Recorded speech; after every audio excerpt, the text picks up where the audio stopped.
Se cortó la señal un poquito, la verdad es que yo creo que el señor Donald Trump está y por ahí mandó a que nos limitaran un poquito la señal. Pero bueno, seguimos aquí en la polémica de este tema que la verdad está bien interesante. Y bueno, retomando un poquito en lo que nos habíamos quedado, hablábamos del perfil, ¿no? Del perfil que nos mostraba Donald Trump como presidente de Estados Unidos, pero también de sus ideales y sus formas de actuar, ¿no, mi George?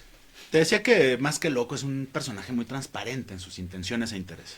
Ok. Nunca se ha guardado nada, ha sido muy claro desde el principio, desde que era candidato y la otra vez que fue presidente, a dónde va, qué es lo que quiere, qué es lo que piensa hacer. Ajá.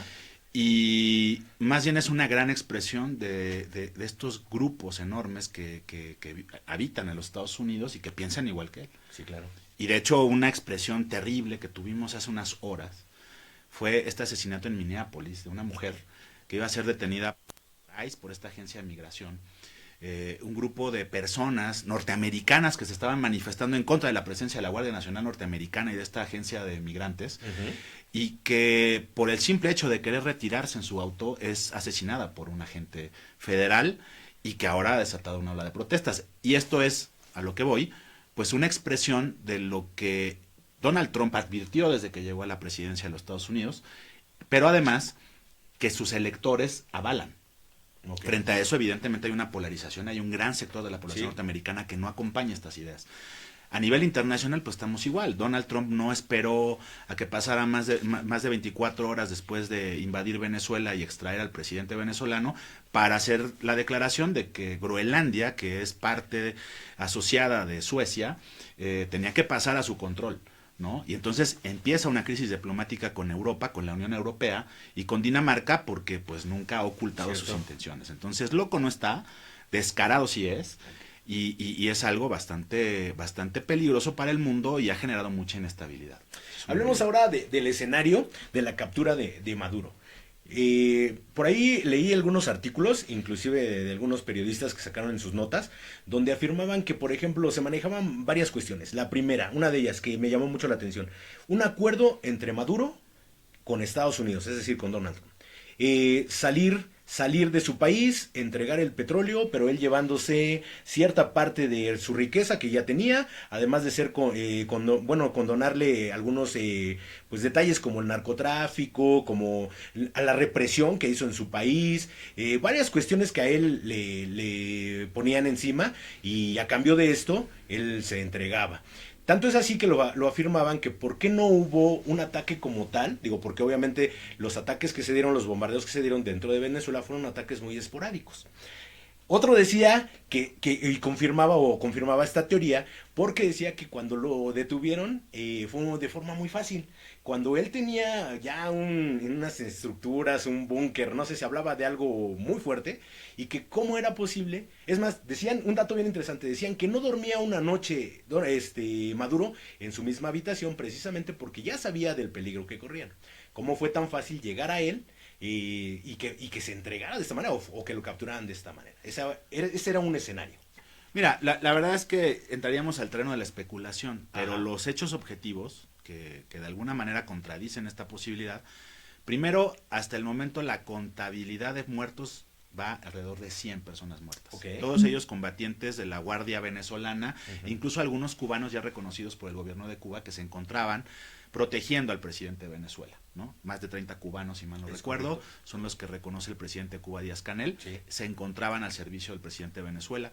Entonces, ¿hubo muertos? Sí, sí hubo muertos civiles en los bombardeos, también los hubo. Ujú. No hay que olvidar, ni mucho menos menospreciar la capacidad militar y tecnológica del gobierno de los Estados Unidos. Sí. Desconocemos qué tipo de armas hayan ocupado no me refiero a las bombas, me refiero a armas de última tecnología como pueden ser bloqueadores, inhibidores de señales, de pulsos electromagnéticos, estas cosas que ahora ya tienen los Sí, ejércitos a muchísimo. disposición y que inhabilitan infraestructuras, inhabilitan equipos y que tienen, por supuesto, un acompañamiento de monitoreos satelitales de primera instancia, más el espionaje que siempre ha existido, Claro. y que muy probablemente gente cercana o en los círculos de Maduro, pues también dio información para que los Navy SEALs o quien sea que haya hecho la intervención fueran muy puntuales. Ujú. Y al contrario, a mí me parece que el gobierno de los Estados Unidos le invirtió y le apostó mucho a esto también para mandar un mensaje de terror al resto de los gobiernos del mundo. Podemos entrar sin hacer mayor escándalo, podemos ser rápidos, efectivos, contundentes si nos proponemos algo.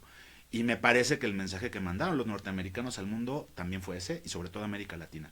No tenemos que invadirte como tal, no tenemos que hacer un gran escándalo. Cuando tronemos los dedos vamos a llegar como el rayo, vamos a entrar y vamos a salir en el momento que queramos.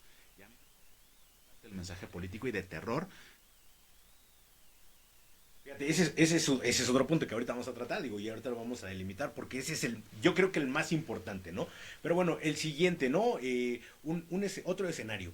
Viene Maduro, ya está capturado, ya está en manos de Estados Unidos, pero ahora también lo protegen las leyes. Resulta ser que Estados Unidos también tiene un sistema legal que protege al mandatario. De hecho, ese podría ser como el muro más fuerte que se enfrentaría Donald Trump para poder mantener a Maduro dentro de su cautiverio, ¿no? Así como tenerlo, pues, muy cerca para poderle quitar su petróleo. Que de hecho también la ley lo protege en que no podrían utilizar los recursos directamente. O sea, Estados Unidos no puede llegar y decir, a ver, me voy a meter a las instalaciones de petróleos y me voy a llevar ya las pipas. La ley como tal lo protege tanto al mandatario y más porque es un mandatario. Él refiere por ahí su constitución que tiene una inmunidad tanto diplomática como dirigente de un país. A ver, no hay que olvidar también que esta captura viola todo lo posible del derecho internacional. Es una captura ilegal. Ni local, ni internacional, ni mucho menos. Fue un secuestro, fue una intervención muy puntual. Horas aparentemente, aunque existe un bloqueo alrededor. Claro. Pero fue un secuestro, al final de cuentas.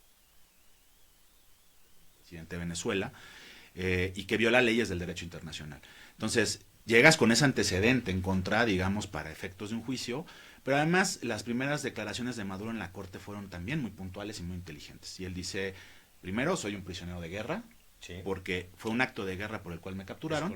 Segundo, soy presidente constitucional de la República Bolivariana de Venezuela, cosa en donde más allá de las leyes norteamericanas le asiste el derecho internacional, sí, claro, que no puede ser de esa manera que se le juzgue y menos en funciones. Y tercero, bueno, pues esta detención o de lo que se me acusa no es cierto. Pues, en fin, él genera con esta declaración, que es muy contundente, pues los antecedentes para abrir paso a su defensa. Y me parece que el derecho le asiste, porque todos los seres humanos, buenos o malos, tenemos derechos. Sí, claro. Y tanto a nivel local como a nivel internacional, pues hay leyes internacionales, convenciones internacionales que lo avalan. Entonces, bueno, pues me parece que él está apelando a esos derechos, y más aún cuando hubo una intervención ilegal de parte de los Estados Unidos. Es correcto. Y bien, ¿cuál será la reacción de toda la comunidad latinoamericana? Hemos visto una tibieza en cuanto a las acciones, no en cuanto a la declaración, ¿no? Porque México, Colombia, muchos países se han postulado y han dicho que se encuentran repudiando estas acciones, pero ¿crees que las acciones que se han llevado a cabo sean las correctas? Mira, me parece que la reacción internacional ha sido demasiado prudente, justo porque está lidiando con una persona que ha sido muy clara en sus intenciones y en sus límites, que prácticamente no los hay. Sí, entonces, ¿no? Ha habido quienes de alguna manera han criticado mucho la tibieza, porque así lo han denominado, de los presidentes latinoamericanos, sí, pero no hay que olvidar que junto con las primeras declaraciones sobre la detención de Maduro y las intenciones reales que tiene el gobierno de los Estados Unidos respecto al petróleo venezolano, vienen acompañadas principalmente una amenaza directa al presidente de Colombia, Gustavo Petro, en donde les dicen, tú eres el siguiente. Una también directa al gobierno de Cuba, porque Marco Rubio es hijo de inmigrantes cubanos, el secretario de Estado norteamericano. Y finalmente por ahí un comentario dirigido hacia México, ¿no? Entonces, digamos que también no hay que olvidar que hay condicionantes, hay una serie ahí de presiones y de amenazas veladas o no veladas de parte del gobierno norteamericano que hace que los dirigentes de los países de América Latina tomen distancia y tengan prudencia respecto a pronunciarse. ¿Qué ha hecho la presidenta de México? Hacer declaraciones en torno a lo importante que es el respeto al derecho internacional, claro, a lo ilegal que resultó el acto, y por supuesto después hablar de la soberanía y de la defensa de la soberanía mexicana, sobre todo porque estamos también señalados como uno de los países que para Estados Unidos les representa un riesgo en temas de tráfico de drogas y migración. Claro. Y bueno, pues en ese sentido, más que tibieza, a mí me parece de mucho cuidado y mucha prudencia la reacción del resto de los gobiernos de América Latina, E incluso los europeos, cuando después, horas después o un día después, se habla del caso de Groenlandia, pues también, aunque se han pronunciado, España ha sido creo que el más contundente, pero se han pronunciado, también han tenido mucho cuidado en ver la forma en la que hacen sus declaraciones para no generar un rompimiento, un conflicto diplomático. El caso, de verdad, que me sorprende más es el caso de China y Rusia, en donde se habían caracterizado por ser muy aliados del gobierno de Maduro, y los chinos definitivamente prácticamente guardan silencio, y Rusia está ocupada en sus asuntos en Ucrania. Entonces, ahí también es interesante ver la reacción del otro lado del mundo, porque al final mi hipótesis es que la intervención en Venezuela pues tiene que ver con el mensaje o la respuesta que da el gobierno de Estados Unidos a esta construcción de nuevas hegemonías a nivel internacional, encabezadas principalmente por Rusia y China. Fíjate, Jorge, hay una cuestión bien interesante. Estados Unidos, y no lo digo yo, lo dice la historia, se ha caracterizado porque cuando tiene problemas económicos de fondo, busca siempre una salida, y la mejor salida para ellos pues es la invasión, la guerra, y lo hemos visto en otros casos, ¿no? El hacerse llegar de recursos como el petróleo en su momento, o en su momento en el Medio Oriente cuando decía que tenían armas nucleares, etcétera, que nunca se comprobó, hay que ser honestos. Entonces ellos tienen esta tendencia. Ahora, ¿el narcotráfico en Venezuela será una realidad o solamente fue una imagen? Mira, desgraciadamente, no conozco a profundidad el tema, desgraciadamente es un problema en todo el continente americano. Los Estados Unidos como principal consumidor, porque también me parece completamente injusto y miserable que rehuyan de su responsabilidad como consumidores y como el motor principal de este mercado ilegal. Y otros países en América Latina pues que juegan el papel de productores, ya sea de materia prima o de drogas procesadas, y de ahí pues toda la red de tráfico que circula por el continente. La verdad es que me parece que es un tema muy complejo, muy delicado, pero en el caso de los Estados Unidos pues nunca se han atendido los temas de consumo en su propio país. La presidenta de México, desde que tomó posesión, insistió mucho en invitar al gobierno norteamericano a que generara políticas públicas para prevenir y para erradicar el consumo de estupefacientes en su territorio. Hasta el momento yo no he visto un solo anuncio del gobierno norteamericano en temas que tengan que ver con el manejo interno de su propia crisis de consumo y la detención, digamos, de estos patrones de descomposición social. Eso no les importa más venir a golpear de este lado. Hoy fue Venezuela, esperamos que no haya más, pero mañana quién sabe a quién le pueda tocar. Claro. Y por otro lado, en este discurso hipócrita, pues insisto, también van las intenciones reales. Vamos por dinero, vamos por control territorial, vamos por control político, pero esto que decía de Rusia y de China tiene que ver con, muy probablemente, y esa es a lo mejor una interpretación mía, es la respuesta norteamericana al avance de los BRICS, que son este bloque de integración económica a nivel internacional que venía encabezado por Rusia y China, acompañados de Brasil, ¿no? y la India, como potencias emergentes, y que le estaban ya compitiendo de manera muy abierta y descarada a los Estados Unidos, y que Rusia además venía posicionándose con un proceso militar ya de guerra en Ucrania de varios años, donde se estaba rehaciendo de territorio. Claro. Y los chinos también buscando una expansión hacia Taiwán y otras cosas, y los norteamericanos no habían formado parte de este juego. Me parece que Trump vuelve a abrir la puerta a los jueguitos que vivimos en la Guerra Fría hace ya varios años, y desgraciadamente es lo que pone en riesgo la estabilidad del mundo, ¿no? Sí, la verdad es que esa es una realidad. Yo creo que Estados Unidos lo que quiere es volver a tener el control. Sentía que ya lo perdía. Esta es una manera, y como hace rato lo decías, Jorge, es el mejor mensaje que encontró Trump para poder decirle a los países de Latinoamérica: aquí está Estados Unidos, aquí está el que tenemos o el que tiene el control, y cuidado. Ahora la pregunta real y directa: ¿México corre peligro, Jorge? Desde tu punto de vista, obviamente.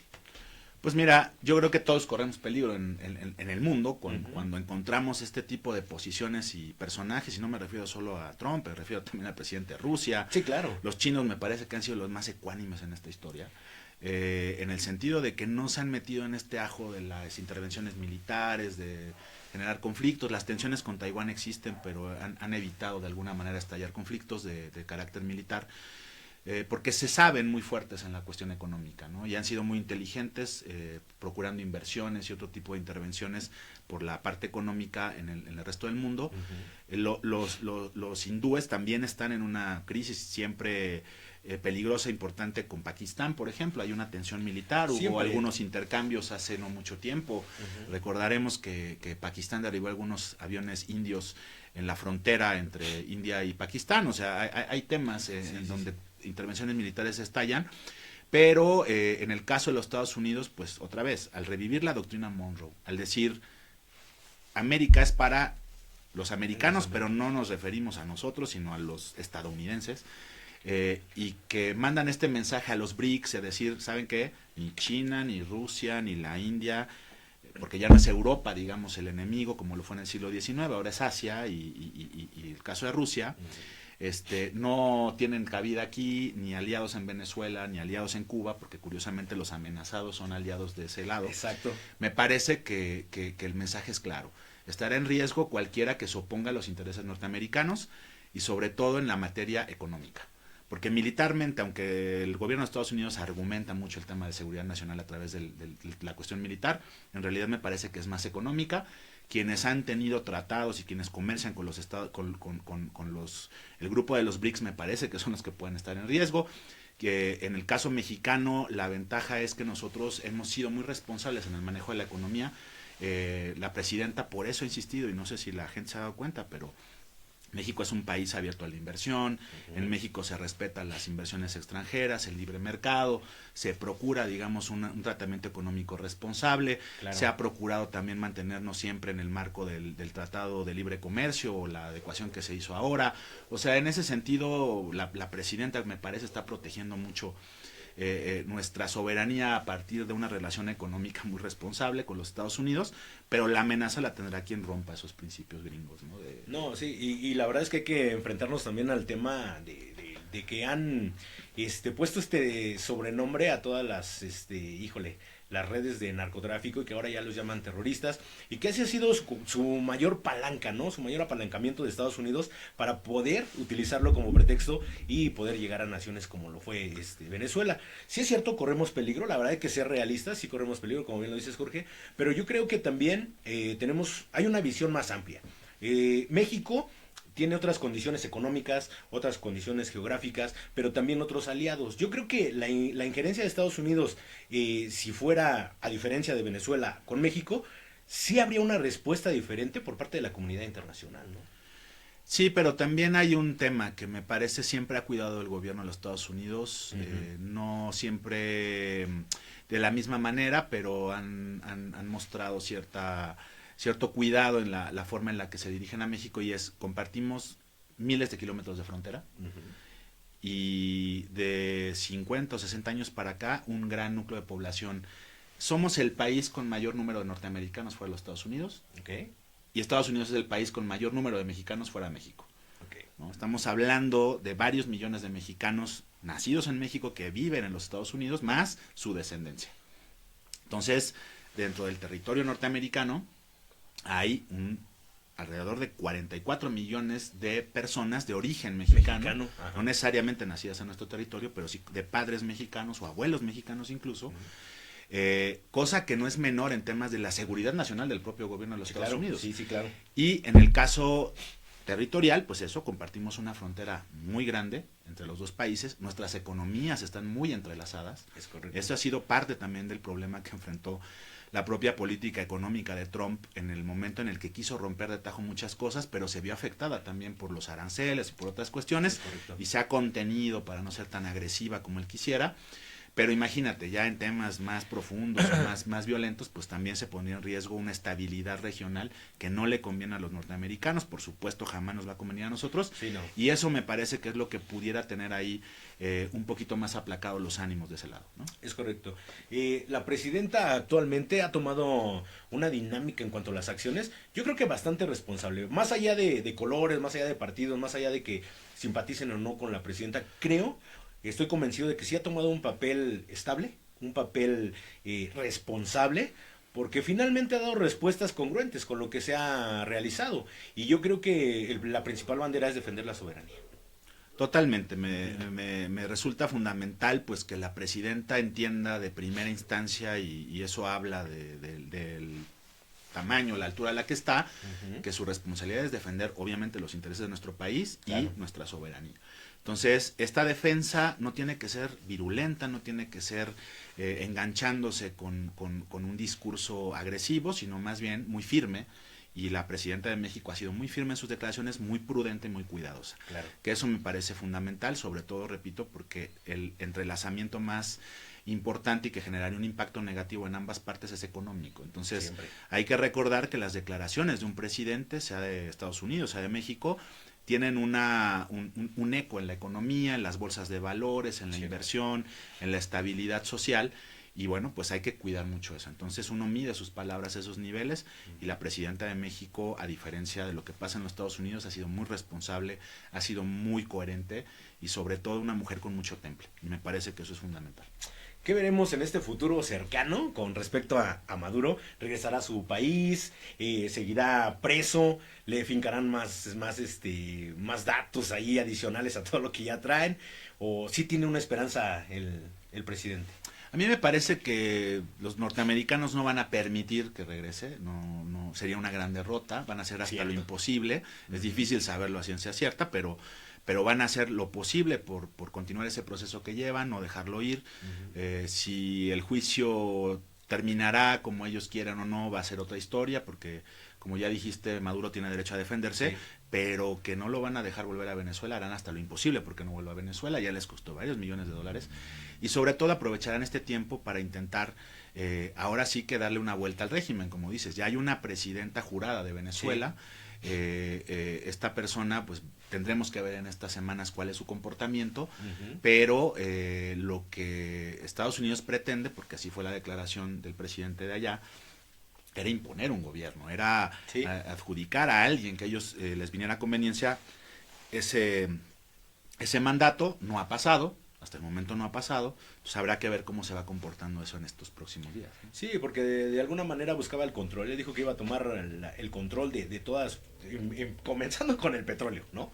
La economía venezolana iba a estar a cargo de ellos, supervisando y toda esta cuestión, pero yo creo que sí se van a enfrentar primero a una resistencia, tanto del gobierno local que existe, porque el hecho de que se vaya el presidente no quiere decir que no quede todo su congreso, todo su gabinete, pero yo creo que también falta el patriotismo, ¿no? Falta enfrentar esa cuestión, porque ahorita es como el boom, así estamos como la explosión, pero faltan las respuestas, los movimientos sociales, surgen nuevos personajes, de hecho quieren regresar personajes que en su momento lucharon por estar en la presidencia o por un cambio que ellos le llamaban democrático, que no se vería hasta que se impusiera el gobierno, pero yo creo que vamos a ver la aparición o nuevos personajes o una resistencia social que puede causar por ahí un descontrol, ¿no? Pues esa es la aspiración de los Estados Unidos, ¿no? Que de alguna manera el siguiente paso ya no lo den ellos, sino que sea una organización interna, es correcto, a través de alguno de los líderes que viven en el exilio, o de alguien, como dices, nuevo, surgiendo desde las bases de Venezuela, que pueda encabezar un movimiento que busque un cambio de régimen. Claro. Sin embargo, hasta el día de hoy no hemos visto claro que esto sea posible. Se ha hablado de algunos disturbios, balaceras, etcétera, pero no está claro cuál es el estatus de esta cuestión. Y obviamente, pues también en la forma en que se dieron las cosas, habría que ver también la reacción del pueblo venezolano. Posiblemente en esta parte también se activen mecanismos patrióticos de defensa, en donde digan, bueno, sí no queríamos a Maduro, pero tampoco queremos a Donald Trump aquí. Sí. Y entonces habría que ver hacia dónde camina ese nuevo estado de ánimo del pueblo venezolano. Pero bueno, pues ya será cosa de ir viendo en estos días cómo evoluciona. Lo cierto es que mientras los Estados Unidos siguen presionando sobre la misma línea de trabajo de decir, y vamos por más, y queremos nuestra zona de seguridad y América para nosotros, ¿no? Sí, claro. Y finalmente sabemos que los intereses de Estados Unidos pues siempre va a ser el control, los recursos que son esenciales para Estados Unidos, que no cuenta con ellos, y que pues siempre va a buscar la mejor manera de hacérselos llegar, ¿no? Y digo, hablando, y lo digo entre comillas, la mejor manera, ¿no? Porque pues las injerencias o el querer atacar a un país que no le pertenece, pues no es nada habitual, ¿no? Jorge, pues en conclusión, yo creo que vamos a ver muchísimas cuestiones interesantes a lo largo del tiempo, lo que nos espera. Sí, hay que ponerle una atención muy especial porque generalmente podemos decir, no nos interesa, Venezuela está lejos, ¿no? Pero al final son movimientos internacionales que sí tienen que ver con nosotros. Tristemente veía un comentario también en una columna y no recuerdo quién la escribió, no sé si fue José San Martí o alguien de ellos que sacaron una columna, pero decían ahí, ahora los venezolanos podrán comer 3 veces al día. Mira, me parece muy desafortunado, incluso bastante racista, Sí, sí, sí. pero a final de cuentas lo que sí me parece que debe estar en el análisis de los columnistas y de los académicos, Ajá. desde mi punto de vista, Trump es una expresión, insisto, de una forma de pensar y una serie de pretensiones de una clase dominante a nivel internacional. Claro. Y ahí estaba la alianza con Elon Musk y con otros individuos que buscan abiertamente su beneficio a costa del 99% de la población de este planeta. Eso es lo que realmente debe estar en el punto de análisis de todas y de todos. Obviamente pues habrá que cuidar mucho la situación de Venezuela en particular, porque es el primer paso que da al menos el gobierno norteamericano en nuestro territorio continental. Claro. Ajá. Pero esto ya está pasando en Europa con Rusia y Ucrania. Te digo, ya hay tensiones en Asia con China y la India y sus territorios circundantes. Entonces es una visión del mundo que es muy peligrosa, que destruye, que enfrenta a la gente, y que además en nuestras condiciones actuales de desarrollo tecnológico pues puede llevar a una devastación que no es nada deseable. Sí, claro. Y a mí me parece que eso es lo que realmente debería ocuparnos como para recomponer este planeta, ¿no? Ok, es correcto. Y yo creo que más allá de dejarnos ir por los comentarios, debemos de ser un poquito objetivos y bueno, tomarnos las cosas en serio, porque esa cuestión sí es preocupante. Hoy lo vemos allá en Venezuela, mañana no sabemos dónde, ojalá que nunca nos llegue aquí, pero a veces son movimientos tan grandes, pero nosotros también internamente tenemos movimientos muy pequeños que también nos hacen vibrar. Entonces, pues ahí está, hoy un tema bastante polémico, nos podríamos pasar hablando de muchas cuestiones porque nos faltaron muchos temas, pero a nivel general creo que tenemos una visión muy personal. A mí me agrada siempre platicar contigo, Jorge, Gracias, porque siempre tenemos esa facilidad de poder hablar de cualquier tema. Y bueno, yo quiero comprometer al buen George que pues también se una con nosotros a nuestro programa, que por ahí de repente nos comparta algunas opiniones de algún tema que sea de interés. Recuerden que un déjà vu se tiene siempre, entonces podemos hablar de cualquier tema, no solamente político, no solamente internacional, también deportivo y hasta de música. Entonces, pues ahí está, Jorge, ¿no? A ver si nos apoyas, que sea en la opinión de Jorge Muciño. ¿Qué te parece? No, hombre, si me invitas yo encantado, sabes que me gusta mucho ahí compartir contigo y con el auditorio que sigue a Transistor. Okay. Y pues estamos a la orden, con muchísimo gusto. Ahí está, pues ahí está, amigos, la verdad un saludote a todos los que nos acompañaron, qué bueno que estuvieron, tuvimos una audiencia muy buena y bueno, la verdad es que compartir con ustedes temas tan interesantes como este y muchos más va a ser siempre un placer. Regresamos con todos ustedes la siguiente semana porque tenemos más sorpresas, agradecerle a toda la gente que nos acompañó en la última fiesta del año que tuvo Déjà Vu, nos fue increíble, como siempre rompimos récord de asistencia, gracias a toda la gente, el comportamiento al 100, no tuvimos ningún detalle como ya es una costumbre y lo mejor de todo fue encontrarnos, darnos un abrazo y poder vernos después de tantos años, que déjame comentarte algo, Jorge, así rapidísimo, un break, en la fiesta que tuvimos la última del año, que siempre ya es una costumbre, llegaron gente que hoy conocimos desde los 8 o 9 años y que se vinieron a reunir con nosotros ya viviendo en otros países. Qué bueno, ¿no? Imagínate. Sí, sí. Eso habla de que llevamos por buen camino, Déjà Vu siempre va a ser una opción musical para todos ustedes. Yo soy Jimmy Cortés, muchas gracias, George. Jimmy. Un gustazo gracias. tenerte. No te olvides, próximo jueves, aquí nos vemos en punto de las 5 de la tarde. Cuídense mucho. Bye bye.